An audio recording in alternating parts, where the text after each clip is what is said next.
నమస్తే friends, welcome to ARK talks. Digital detox తరచుగా ఈ మాట ఈ మధ్య వినిపిస్తోంది. ఇందుకు కారణం స్మార్ట్ ఫోన్ తెచ్చిన ఈ డిజిటల్ విప్లవం మన ఇళ్లలోకి, మన జీవితాల్లోకి తీసుకొచ్చిన విప్లవం. నిజంగా సద్వినియోగం చేసుకుంటే స్మార్ట్ ఫోన్ వల్ల ప్రయోజనాలు అనంత కోటి. అదే సర్వస్వంగా జీవనం సాగించి దానితోనే తోడుగా లోకం అనుకుంటే మాత్రం అది తీసుకొచ్చే అనర్థాలు అన్నీ ఇన్ని కావు. ఇందుకు ఉదాహరణగా మనం ఎన్నెన్నో సంఘటనలు ప్రపంచవ్యాప్తంగా రోజు చూస్తున్నాం.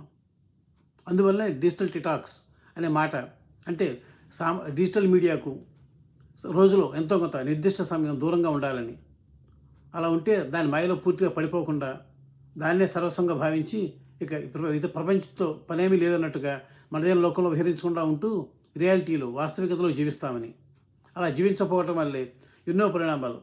లేత మొగ్గలు లాంటి పసిపిల్లలు, యువకులు వారు వీరం లేకుండా వయసుకు అతీతంగా చిన్న పెద్ద తేడా లేకుండా ఎందెందరో తమ విలువైన జీవితాన్ని కోల్పోతున్నారు.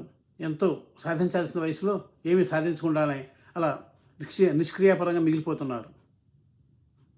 తాజా ఉదాహరణ ఏమిటంటే డిజిటల్ డిటాక్స్ అంత అవసరం చాటి చెప్పే ఉదాహరణలు ఇండియాలో 2 జరిగాయి ఇప్పుడు ఈ వారంలోనే. వాటిలో ఒకటి మన హిమాచల్ ప్రదేశ్లో జరిగింది. ఆ తర్వాత తాజాగా ఉత్తరప్రదేశ్లోని ఘజియాబాద్లో జరిగింది. ముందుగా హిమాచల్ ప్రదేశ్లో అంటే ఇద్దరు అన్నదమ్ములు పర్వత స్థానంలో ఉన్న గ్రామాల్లో హాయిగా ఉంటూ ప్రకృతితో సహవాసం చేస్తూ జీవించేవారు. వాళ్ళ అమ్మ నాన్న వారికి ముచ్చటగా ఒక సెల్ ఫోన్ కొనివ్వడంతో మొత్తం మారిపోయింది. అప్పటి నుంచి సెల్ ఫోన్ చేరుకొచ్చింది మొదలు వారు అప్పటి వరకు డిజిటల్ ఏమీ ప్రకృతితో తప్ప ఇతర వ్యాపకాలు ఏమీ లేకుండా ఆటపాటలతో హాయిగా గడుపుతున్న అన్నదమ్ములు ఇద్దరు ఇక దాని తోడితే లోకంగా దాంట్లో వీడియో గేమ్స్, ఆన్లైన్ గేమ్స్ ఇవన్నీ చూసుకుంటూ మైమరిచిపోతూ ఇట్లా కాలం గడిపేస్తున్నారు. ఫోన్ మాయలో పడి ఫోన్ చూసుకుంటూ కాలాన్ని, చుట్టుపక్కల పరిసరాలను గమనించకుండా ఉంటే ఎవలాంకి అంటే హిమపాతం సంభవించి ఆ ఇద్దరు అన్నదమ్ములు కళ్ళ ముందే సమాధి అయిపోయారు. చిన్న వయసే, టీనేజ్ కూడా రాలేదు ఇంకా ఇద్దరు కూడా.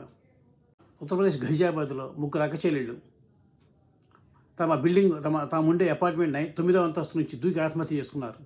కారణం ఆన్లైన్ డిజిటల్ గేమ్స్. కరోనా సమయంలో వారికి అందరి పిల్లల్లాగానే వాళ్ళ అమ్మ నాన్న ఆన్లైన్ క్లాసెస్ ఉంటాయి కాబట్టి ఒక సెల్ ఫోన్ కొనిచ్చారు. ఇంకా టీనేజ్ కూడా రాలేదు ఎవరు కూడా.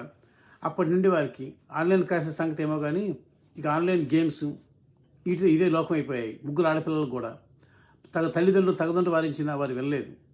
ఇలా క్రమంగా 5 ఏళ్ళు గడిచిపోయాయి. ఇప్పుడు వారు 16, 14, 12 సంవత్సరాల వయసులోకి వచ్చారు. ఇప్పుడు కూడా వారు ఎంతసేపు అదే గేమ్లో ఉండటం, తల్లిదండ్రులు ఎంత చెప్పినా వినిపించుకోపోవటం, ఏమైనా అంటే లోపలికి తలుపులు వేసుకోవటం, ఇట్లా జరుగుతూ ఉంది. దీంతో వీరు ఎంత పిచ్చి ముదిరిందంటే 3 అక్కచెల్లెళ్ళు కూడా వీరు కనీసం 2 ఏళ్లుగా స్కూల్ మొహం కూడా చూడటం లేదు. చదువును పూర్తిగా నిర్లక్ష్యం చేశారు. ఏం తింటున్నామో ఏం చేస్తున్నాం అనేది లేదు. ఎంతసేపు ఆన్లైన్ గేమ్స్, ఆ డిజిటల్ వరల్డ్ ఇవే మాయాజాలమే.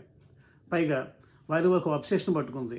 తాము దక్షిణ కొరియా ప్రిన్సెస్ అని, యువరాణులమని, ఇక అది ఆ భ్రమయ్యలు బతుకుతూ ఎంతసేపు కేపాప్ మ్యూజిక్, కొరియన్ వంటలు, కొరియన్ యూట్యూబ్స్ ఇవి చూడటంతోనే అంటే పూర్తిగా తాము వాస్తవం ఏంటి, తాము ఎక్కడున్నాము, ఏం చేస్తున్నామని మర్చిపోయి తమ 3 కూడా కొరియా యువరాణులమని, తాము కొరియాకు చెందిన వారమని, అక్కడ వెళ్ళిపోతామని ఇట్లా ఇది రకరకాల దుర్భ్రమలు బతకటం మొదలుపెట్టారు.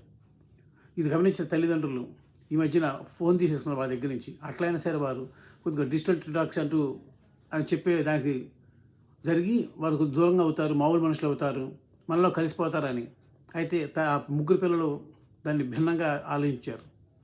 మొన్న ఇటీవల అర్ధరాత్రి డాబా పైనుంచి దూకి 3 చనిపోయారు. చూడండి మరి ఇట్లా ఎంత గర్భశోకం వారి తల్లిదండ్రులకి.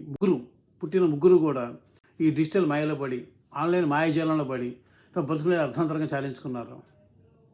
దీనంతటికీ కారణం మనం స్మార్ట్ ఫోన్ను నిర్దిష్టంగా ఎక్కడ వాడాలో, ఎక్కడ వాడకూడదో, ఎంతసేపు వాడాలో, ఎంతసేపు వాడకూడదో, దేని పరిమితం చేయాలో ఇవి నిర్దేశించుకోపోవటం. ఇక్కడ ఇవి పిల్లల్ని మించి లాభం లేదు. వారందరూ కూడా కౌమారం, టీనేజ్ కూడా రాని పిల్లలు, ఇంకా 3 పిల్లలు కూడా. కానీ పెద్దలు ఎంత వయసున్న వారు కూడా 60, 70, 80 ఏళ్ళు వచ్చిన వాళ్ళు కూడా ఎంతసేపు సెల్ ఫోన్ తోడితే లోకంగా చుట్టుపక్కల ఏం జరుగుతుందో గమనించకుండా ఒక మాయా ప్రపంచంలో, వర్చువల్ వరల్డ్లో బతకడం గమనిస్తూనే ఉన్నాం. ఇప్పటికైనా ఈ పరిణామం చూసిన తర్వాత అయినా ఎవరికి వారు డిజిటల్ డిటాక్స్ అంటే ఇది ఎంత అవసరమో, సెల్ ఫోన్ ఎంతవరకు వాడాలో, ఎంతవరకు మనం రియాలిటీలో బతకాలో ఇవన్నీ గమనిస్తూ చుట్టుపక్కల వారితో సంబంధాలు నిలుపుకుంటూ ఇతర వ్యాపకాలు కూడా పెంపొందించుకుంటే తప్ప ఈ డిజిటల్ డిటాక్స్ అనేది మనం సాధించలేము. మన పిల్లల్ని మనల్ని మనం కాపాడుకోలేము.